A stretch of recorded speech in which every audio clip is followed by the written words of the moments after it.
स्वर सुधा मंच पर आप सभी का स्वागत है। आज सुनिए हिंदी साहित्य जगत की जानी मानी लेखिका सुभद्रा कुमारी चौहान द्वारा लिखी कहानी कदम्ब के फूल। भौजी, लो मैं लाया। सच ले आए?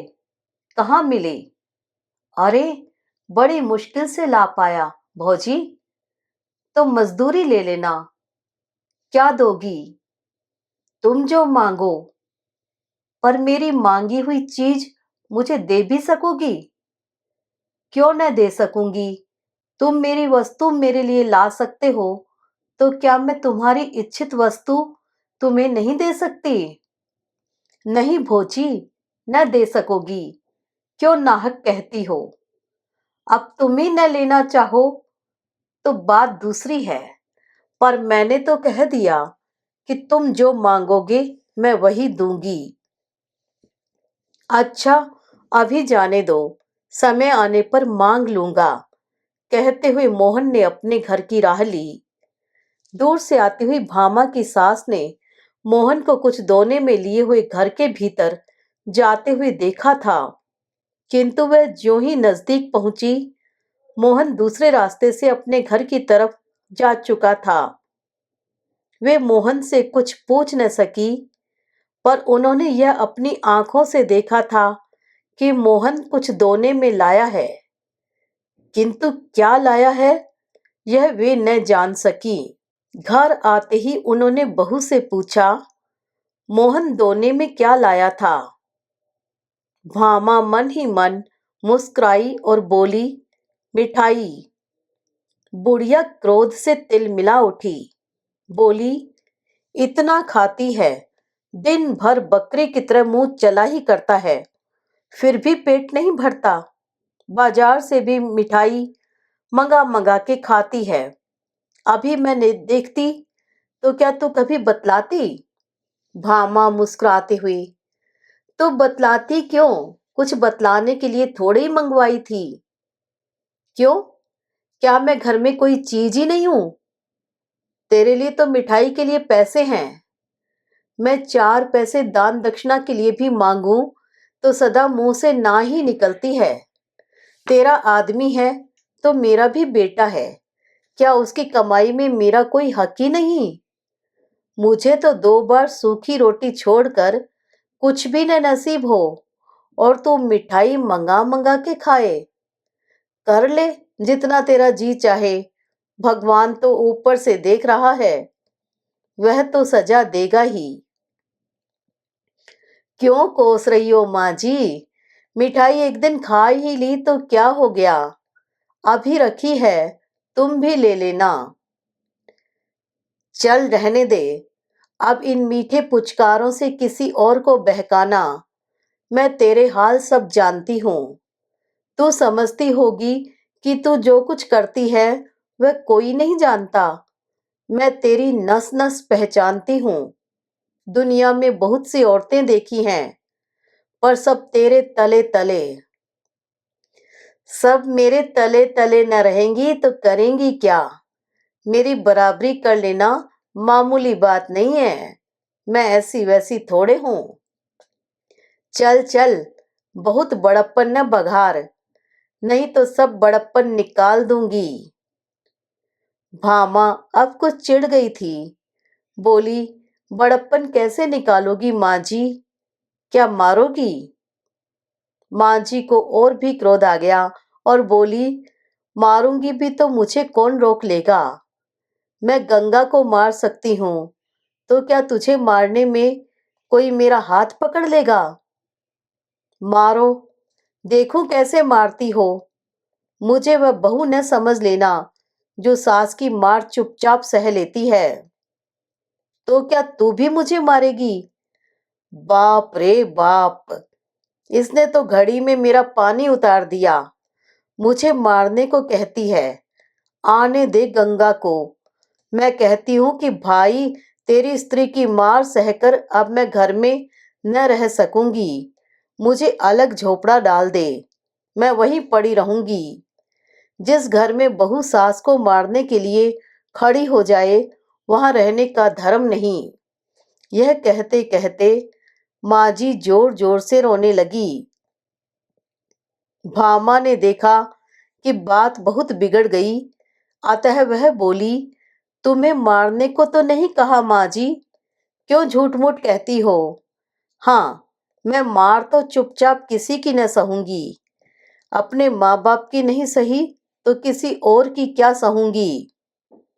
चुपचाप न सहेगी तो मुझे भी मारेगी न, वही बात तो हुई। यह मखमल में लपेट लपेट कर कहती है तो क्या मेरी समझ में नहीं आता। माँ जी के जोर जोर से रोने के कारण आसपास की कई स्त्रियां इकट्ठी हो गई। कई भामा की तरफ सहानुभूति रखने वाली थी, कई माँ जी की तरफ।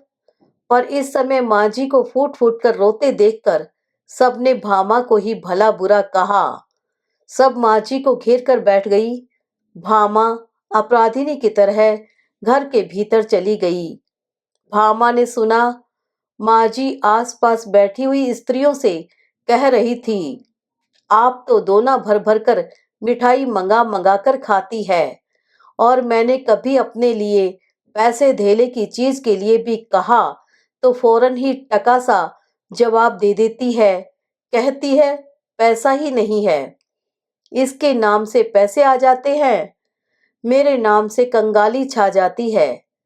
किसी भी चीज के लिए तरस तरस के मांग मांग के जीभ घिस जाती है। कभी जी में आया तो ला दिया, नहीं तो कुत्ते की तरह भौंका करो। यह मेरा इस घर में हाल है।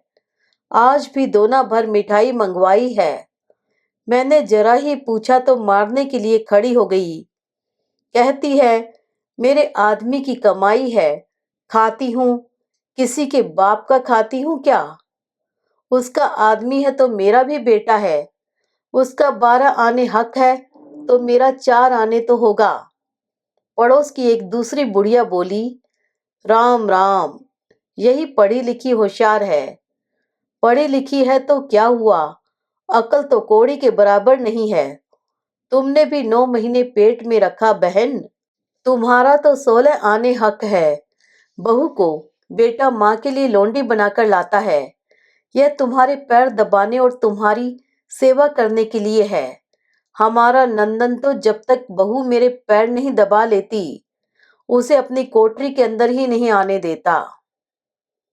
अपना ही माल खोटा हो तो परखने वाले का क्या दोष बहिन। बेटा ही सपूत होता तो बहू आज मुझे मारने दौड़ती। गंगा प्रसाद गांव की प्राइमरी पाठशाला के दूसरे मास्टर की जगह के लिए उम्मीदवार थे।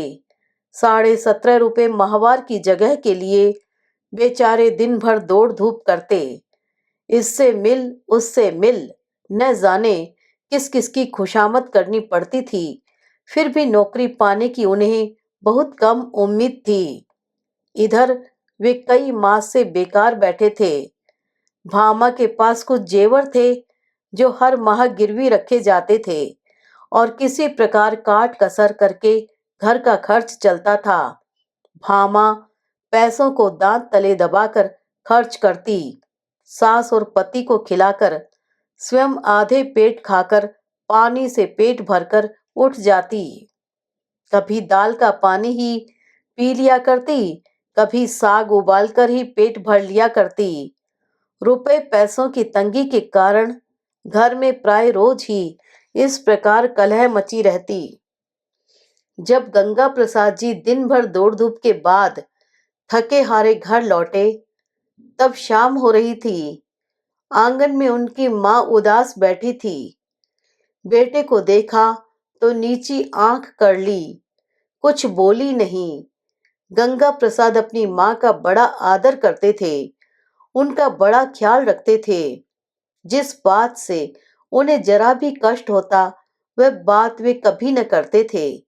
माँ को उदास देखकर वे माँ के पास जाकर बैठ गए, प्यार से माँ के गले में बाहें डाल दी और पूछा, क्यों माँ, आज उदास क्यों हो, क्या कुछ तबीयत खराब है। नहीं, अच्छी है। कुछ तो हुआ है माँ, तो उदास है। अब माँ जी से न रहा गया, फूट फूट के रोने लगी। बोली, कुछ नहीं, मैं आदमी औरत में लड़ाई नहीं लगवाना चाहती, बस इतना ही कहती हूँ कि अब मैं इस घर में न रह सकूंगी। मेरे लिए अलग झोपड़ी बनवा दे, वहीं पड़ी रहूंगी। जी में आवे तो खर्च भी देना, नहीं तो मांग के खा लूंगी। क्यों माँ, क्या कुछ झगड़ा हुआ है? सच सच कहना। आज ही क्या, यह तो 30 दिन की बात है। तेरी घरवाली ने मोहन से मिठाई मंगवाई, वह दोना भर मिठाई मेरे सामने लाया। मैं जरा पूछने गई तो कहती है, हाँ मंगवाती हूँ, खाती हूँ, अपने आदमी की कमाई खाती हूँ, कुछ तुम्हारे बाप का तो नहीं खाती। जब मैंने कहा कि तेरा आदमी है तो मेरा भी बेटा है, उसकी कमाई में मेरा भी हक है, तो कहती है कि तुम्हारा हक जब था तब था, अब तो सब मेरा है। ज्यादा बोलोगी तो मार के घर से निकाल दूंगी। तो बाबा, तेरी औरत है, तू ही उसकी मार सह। मैं मांग के पेट भले ही भर लूं, पर बहू के हाथ की मार न खाऊंगी। गंगा प्रसाद अब न सह सके। बोले, वह तुझे मारेगी माँ, मैं ही न उसके हाथ पर तोड़कर डाल दूंगा। कहते हुए वे हाथ की लकड़ी उठाकर बड़े गुस्से से भीतर गए। भामा को डांट कर पूछा, क्या मंगाया था तुमने मोहन से? गंगा प्रसाद के इस प्रश्न के उत्तर में, कदम्ब के फूल थे भैया, कहते हुए मोहन ने घर में प्रवेश किया। तब तक भामा ने दोना उठाकर गंगा प्रसाद के सामने रख दिया था। दोने में 8-10 पीले पीले गोल गोल बेसन के लड्डुओं की तरह कदम्ब के फूलों को देखकर गंगा प्रसाद को हंसी आ गई। मोहन ने दोने में से एक फूल उठाकर कहा, कितना सुंदर है यह फूल भौजी। अभी आप सब सुन रहे थे हिंदी साहित्य जगत की जानी मानी लेखिका सुभद्रा कुमारी चौहान द्वारा लिखी एक रोचक कहानी, कदम्ब के फूल। आशा करती हूँ यह कहानी आपको अवश्य पसंद आई होगी। कृपया चैनल को सब्सक्राइब करना न भूलिएगा।